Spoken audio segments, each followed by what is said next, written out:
Bonjour à tous. Écoute Pouilleux, pour moi tu n'es qu'une merde de chien qui s'étale sur un trottoir. Et tu sais ce qu'on fait d'une merde de ce genre? On peut l'enlever soigneusement avec une pelle, on peut laisser la pluie et le vent la balayer, ou bien on peut l'écraser. Alors si tu veux un conseil, choisis bien l'endroit où on te chiera. Pardon pour ces mots un peu crus, mais il donne le ton du 4e volet des aventures de l'inspecteur Harry, sans doute le plus sombre et le plus violent de la série. Pour nous en parler, j'ai invité Damien Martinez, justement un ami policier cinéphile et totalement d'accord avec moi pour dire qu'il s'agit d'un chef-d'œuvre du polar des années 1980. Déjà quand il était ado, sa prof d'anglais demanda aux élèves de choisir un prénom pour l'année. Il choisit Harry. Alors Damien, dis-nous ce que ce personnage représente pour toi. Il y a deux personnages cinématographiques qui m'ont donné envie de devenir policier, c'est le fameux Martin Riggs de L'Arme Fatale, et surtout et avant tout Harry Callahan, que j'ai découvert à l'âge de 10 ans et qui m'a plus lâché depuis. Voici l'essentiel sur Sudden Impact.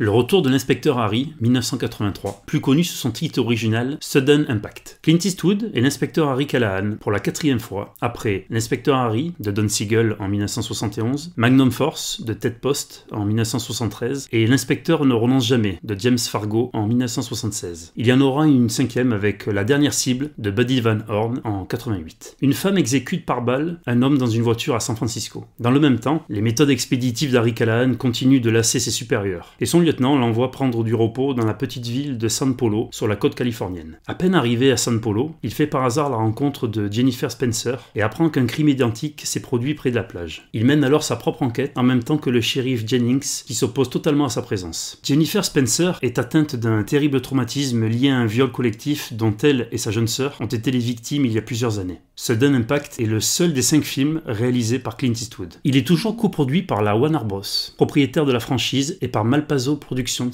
pour lui en assurer le final cut. Jennifer Spencer est incarnée par Sondra Locke. Elle a déjà tourné dans 5 films de Clint Eastwood. C'est son avant-dernière participation. En 1985, elle tourne une dernière fois pour Clint Eastwood dans Vanessa avec Harvey Keitel comme partenaire. Il s'agit d'un téléfilm réalisé pour la série Amazing Stories produite par Steven Spielberg. Aux côtés de Sondra Locke, on retrouve Pat Hingle dans le rôle du shérif Jennings et Bradford Dillman dans le rôle du capitaine Briggs. Ce dernier est continuellement exaspéré par son inspecteur. Bizarrement, ce même capitaine Briggs portait le nom de McKay dans le précédent volet L'inspecteur ne renonce jamais. Enfin, on retrouve une 4e et dernière fois Albert Popwell dans le rôle d'Horace King. Pour la première fois, il est un ami d'Harry Callahan. Horace King est d'un tempérament farceur. Il le surprend à l'entraînement au tir ou lui offre un bulldog particulièrement repoussant. Ce cadeau inattendu rappelle l'humour de Doudou Reding et de Savacognier, où son compagnon était alors un orang-outan. Mais Horace est aussi celui qui pousse Harry, plus écœuré que jamais par son travail, à ne pas quitter la police. Jerry Fielding, qui avait déjà composé la musique du 3e volet, décède en 1980. C'est Lalo Schifrin, le compositeur original de l'inspecteur Harry, qui revient. Il adapte le main title du générique au rythme des années 80. Le thème principal devient la musique d'une chanson pour le générique final. Le recours d'une chanson pour le générique de fin de film est devenu courant lors de cette période. Elle est interprétée par Roberta Flack, chanteuse noire-américaine de musique soul and jazz. Enfin, le morceau A Ray of Light est le célèbre accompagnement à percussion d'Harry Callahan dans la nuit, entouré comme son titre original l'indique d'un rayon de lumière. Ses 2 fidèles collaborateurs sont aussi de la partie, Joel Cox au montage et Bruce Surtees à la photographie, spécialement pour les plans nocturnes dont il s'est fait une spécialité. On retrouve grâce à lui des ambiances inquiétantes assez proches de son premier film, Un frisson dans la nuit. Enfin, c'est le premier scénario de Joseph Stinston pour Clint Eastwood que l'on retrouvera à l'écriture de Haut les flingues et du Maître de guerre. Clint Eastwood est donc pour la première fois de la franchise aux commandes de la mise en scène. Suite à l'échec de Honky Tonk Man, il craint de perdre son indépendance et il doit renouer avec le succès. Comme tous les autres volets, il tourne la première partie du film à San Francisco, mais se délocalise pour la suite en restant quand même dans sa région. En effet, Harry est envoyé en repos forcé dans la petite ville côtière fictionnelle de San Polo. Dans la réalité, c'est Santa Cruz, au nord de Carmel by the Sea, et plus particulièrement son bord de mer, réputé pour son parc d'attractions. Il possède un roller coaster vintage en bois visible dans le film, le Giant Deeper. Sudden Impact est le volet le plus célèbre de la franchise, avec le premier réalisé par Don Siegel.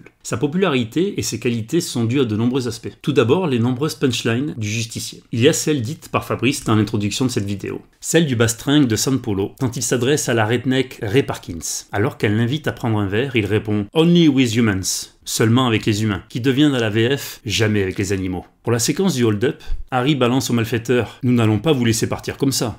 Smith, Wesson et moi ». Mais on retiendra surtout la réplique la plus célèbre des 5 films, aujourd'hui passée dans le langage courant. « Go ahead, make my day ». Exceptionnel en anglais, mais pas vraiment traduisible en français par « Vas-y, fais-moi plaisir ».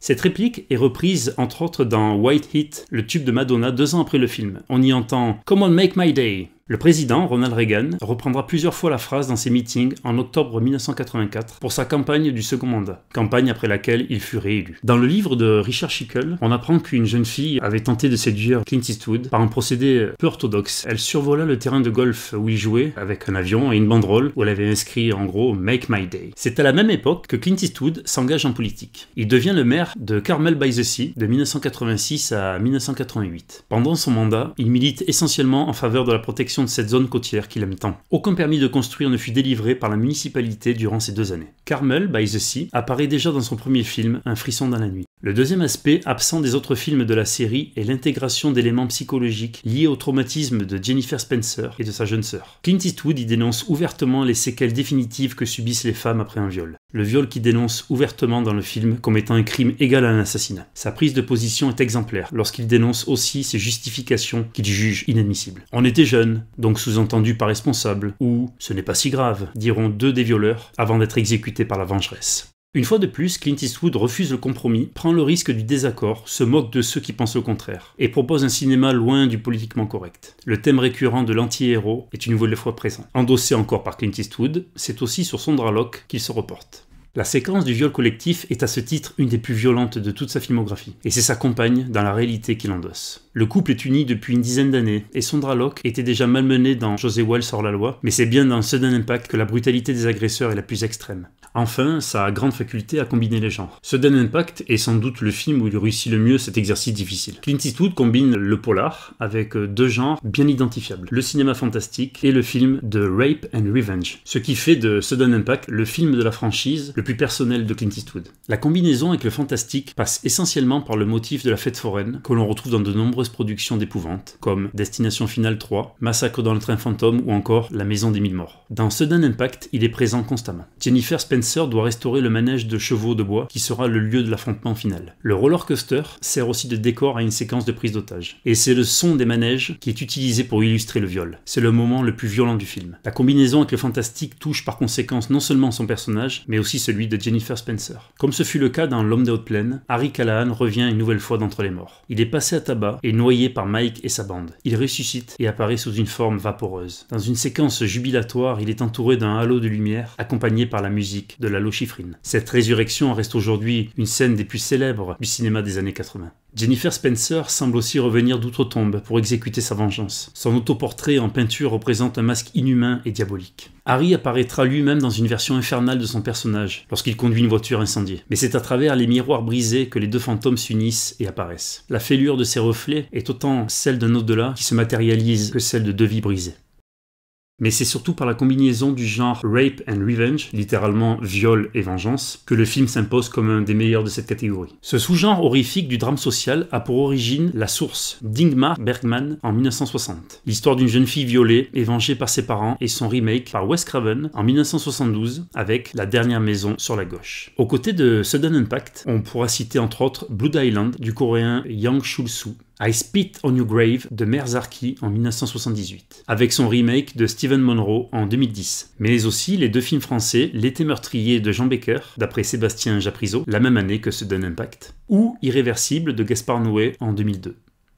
Le premier scénario de Sudden Impact était d'ailleurs entièrement axé sur la vengeance de Sondra Locke. C'est en montrant ce scénario à Clint Eastwood que celui-ci eut l'idée d'ajouter le personnage de l'inspecteur Harry.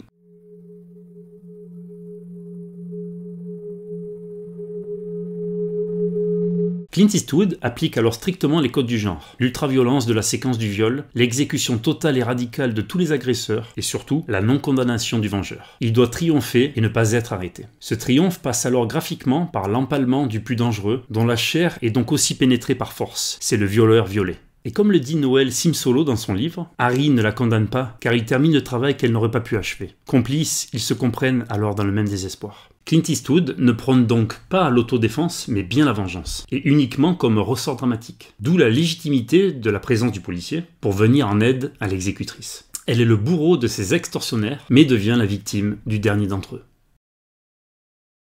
Clint Eastwood fait ainsi de Sudden Impact le film héritage du cinéma de Sergio Leone et le modèle de celui de Quentin Tarantino. Étonnamment, les critiques sont unanimes pour défendre le film. Le New York Times salue des personnages brisés et sombres, en place de ses désaccords politiques pour les précédents volets. Le Los Angeles Times évoque le point de vue féministe du film à travers le personnage de Sondra Locke. Le film s'installe dès sa sortie comme le plus gros succès de tous les films de la franchise. Il totalise 68 millions de dollars de recettes. Les 4 autres ne dépasseront pas les 45 millions de dollars. En France, il sort en plein mois d'août sans aucune concurrence. À 53 ans, le policier le plus célèbre du monde traîne avec lui un public de jeunes de 16 ou 17 ans qui se ruent dans les salles de cinéma de tous les lieux de vacances. Quelques années plus tard, il obtiendra un record d'audimat à sa première diffusion télé avec plus de 19 millions de téléspectateurs. Sudden Impact réussit la gageure d'attirer les foules sur une conception torturée et désespérée du polar traditionnel. Le film nous oblige alors à noter que même dans ses productions les plus commerciales, rien n'est noir ou blanc avec Clint Eastwood. Sudden Impact est donc un faux film d'action, qu'une lecture superficielle rendrait simpliste, avec pour mauvais résultat de ne pas en saisir la gravité et la complexité. Bon film.